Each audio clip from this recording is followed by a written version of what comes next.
Baik, Assalamualaikum. Salam sejahtera, salam GBN, salam Malaysia, salam kuasa ketiga.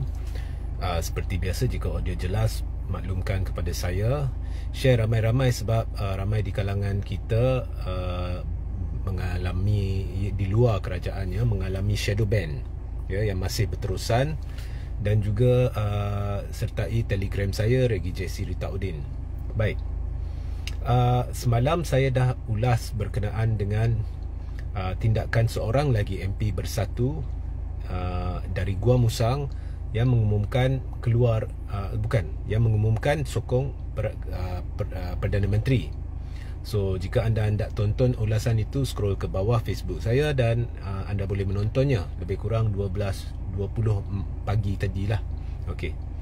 So sepintas lalu alasan yang diberi oleh MP ini nampak macam ikut skrip, sebab ianya serupa dengan alasan yang diberi oleh MP pertama, iaitu dari Kuala Kangsar, dan MP kedua.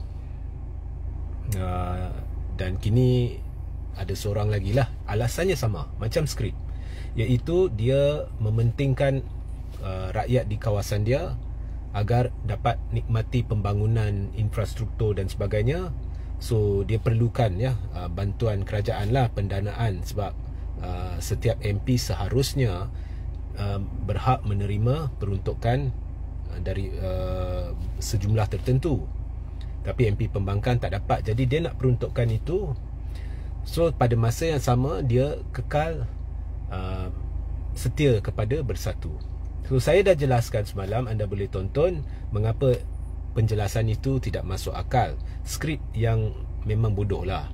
Okey, sebabnya pertama, anda mengaku setia kepada Bersatu sedangkan anda melanggar dasar Bersatu. Dasar Bersatu atau dasar Perikatan Nasional, kerana MP-MP ni menang dengan tiket Perikatan Nasional.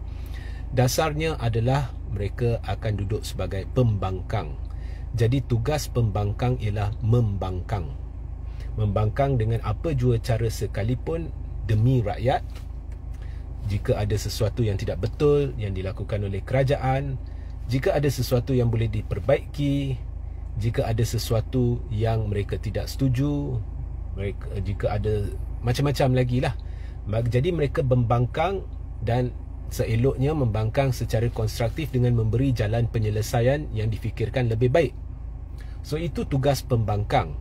Jadi jika kerajaan menghalang ahli-ahli parlimen dari pembangkang daripada menerima peruntukan yang seharusnya menjadi hak setiap ahli parlimen untuk membantu rakyat di kawasan dia, jadi mereka perlu utarakan sebagai pembangkang dan berjuang untuk mendapatkan hak mereka. So ini mereka tidak berjuang untuk mendapatkan hak mereka, sebaliknya mereka pergi melutut kepada kerajaan untuk mendapatkan hak itu. Ya. So itu bukan fungsi pembangkang. So tang mana mereka setia kepada Bersatu, saya tidak faham. Dan berkenaan dengan hujah tadi, iaitu mereka pergi melutut kepada kerajaan, ini hujah point nombor 2. Sebabnya anda sekarang satu kaki di belah blok kerajaan dan satu kaki di belah blok pembangkang. Jadi tidak masuk akal. Dia serupa dengan seorang tentera Palestin. Dia kata saya setia kepada Palestin tapi saya sokong Israel. Tak masuk akal. Okey. Atau seorang tentera Israel, dia kata saya setia kepada tentera Israel tapi saya sokong Palestin. Ya, tak masuk akal. Okey. So anyway, itu sudah berlaku. Tetapi saya hendak beritahu bahawa the word on the ground lah, maknanya feedback daripada orang ramai setakat yang saya maklum lah, dan logik juga, ini sebenarnya membawa kesan buruk dari sudut persepsi kepada kedua-dua Bersatu dan kerajaan. Okey, Bersatu sebab sudah ada perbualan di media sosial dan di kalangan rakan-rakan saya. Bersatu ini MP-MP dia pengkhianat. Now, ini saya sendiri tidak dapat nafikan. Kalau persepsi ini timbul, saya sendiri tidak dapat nafikan bahawa ianya ada asas. Saya tak kata MP Bersatu pengkhianat, tetapi saya berkata ada asas bagi orang berfikir begitu, kerana sememangnya kalau kita lihat penubuhan Bersatu, okey, ianya adalah daripada sekumpulan, okey, ahli-ahli asal tu saya tak pertikai lah, seperti Tan Sri Muhyiddin, Tun Mahathir. Mereka bukannya mengkhianat sesiapa, mereka memperjuangkan satu kezaliman oleh kerajaan Datuk Seri Najib Tun Razak, satu peristiwa di mana negara mengalami kerugian berbilion dan ada penyelewengan dan sebagainya. So satu-satunya cara nak menumbangkan kerajaan itu demi rakyat adalah untuk bekerjasama dengan pihak yang dahulunya mereka gelar musuh. Jadi mereka tidak boleh bekerjasama dengan UMNO sebab UMNO sudah dikawal ketat oleh Najib pada masa itu. Najib tu, jangan cerita Anwar, Najib pun dia pecat sana pecat sini, agak zalim juga tapi tidak sezalim kerajaan ini. So mereka menubuhkan parti baru. So itu saya tidak pertikai. Tetapi selepas itu, selepas mereka berjuang, mereka menang pilihan raya dan sebagainya, ada banyak katak daripada UMNO yang lompat masuk ke dalam Bersatu. Now, pada masa itu tidak ada akta anti lompat parti. Jadi ada pihak dalam UMNO yang melabelkan mereka sebagai pengkhianat perjuangan. Now, ini dari satu sudut saya setuju, dari satu sudut lain saya faham mengapa mereka melakukannya. Mereka melakukannya kerana masalah di dalam UMNO tidak selesai, tidak ada tanda-tanda akan ada pembaharuan. Zahid hendak kawal UMNO, Najib hendak kawal UMNO, mereka tidak ingin jenamakan semula dan bla bla bla. So perjuangan UMNO nampaknya sedang hala ke gaung. So mereka masuk Bersatu. Okey. So kalau orang nak kata mereka pengkhianat, saya faham. Dari satu sudut saya faham dan saya setuju. Bukannya saya setuju mereka pengkhianat, tapi saya setuju mengapa orang berfikiran begitu. Tapi dari satu sudut lain, saya fikir mereka melakukan benda yang baik.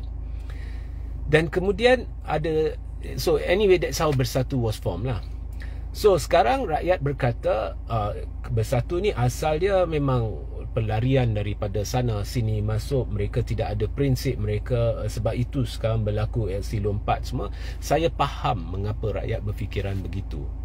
So dari sudut itu saya faham dan setuju mengapa rakyat kata dia pengkhianat. Bukannya saya sendiri merasakan mereka pengkhianat, tapi saya faham perspektif rakyat. Okey. So itu membawa impak buruk kepada Bersatu dari sudut image. Tetapi kerajaan, iaitu PH ni, beria-ia hendak mati-mati hendak adakan akta anti lompat parti. Sebabnya mereka hendak hentikan pengkhianatan. Jangan lupa pengkhianatan terbesar berlaku dari PKR, iaitu Azmin Ali membawa 10 MP keluar daripada PKR. Jadi secara tidak langsung PKR juga ada peranan dia nak dari sudut pemahaman saya lah, ya, dalam langkah Sheraton, iaitu satu pemimpin tinggi PKR telah membawa 10 MP keluar. So dalam Bersatu juga ada bekas MP PKR. Okay. So sekarang siapa yang mentadbir? PKR. So saya tidak nafikan ada kemungkinan MP-MP PKR tertentu ni ataupun MP-MP UMNO tertentu ada kepentingan. So bila PKR sudah berkuasa, ya, kita lihat ada aksi-aksi nak tarik sokongan dari nak sokong PM. Tapi disebabkan ada akta anti lompat parti, MP-MP ni tidak berani isytihar keluar Bersatu. Jadi mereka main satu permainan baru, iaitu mereka umum sokong PM tetapi kekal dalam Bersatu. Benda ni tidak masuk akal. Sebab satu kaki dalam blok kerajaan, satu kaki dalam blok pembangkang. Kemudian anda lari dari peranan anda sebagai pembangkang dan anda tidak setia kepada perjuangan Bersatu. So benda ni bagi saya, bila saya bertanya kepada semua, mereka kata ada yang kata kerajaan tak boleh pakai lah, hanya kerana ada akta anti lompat parti, MP-MP ni tak keluar Bersatu. Tapi dikira juga MP ni sudah masuk PH. Itu pemahaman rakyat dan saya rasa ianya terang lagi bersuluh lah. MP-MP ni dari sudut perjuangan mereka sebenarnya seolah-olah sudah jadi ahli PH, seolah-olah sudah lompat parti. Cuma mereka main helah untuk elak daripada terpaksa kosongkan kerusi Dewan Rakyat. Jadi mereka guna loophole di dalam Akta Anti Lompat Parti. Sebab loophole-nya ialah Akta Anti Lompat Parti tidak boleh menarik atau mengatasi hak berperlembagaan ahli parlimen untuk sokong atau tidak PM. Sebab perkara berkaitan dengan sokongan PM tidak dipinda dalam Perlembagaan Persekutuan untuk mengaitkannya dengan Akta Anti Lompat Parti. Jadi seorang ahli parlimen, walaupun parti tidak setuju, dia berhak secara individu peribadi untuk tentukan dia sokong atau tidak Perdana Menteri. Jadi loophole ini, kelonggaran ini mereka gunakan untuk isytihar sokong PM, bertentangan dengan prinsip parti. Tetapi untuk elak daripada dikira lompat parti dan terpaksa kosongkan kerusi, maka mereka isytihar, mereka kekal setia kepada Bersatu. So perjuangan mereka, fungsi mereka di dalam Dewan Rakyat sudah jadi kabur.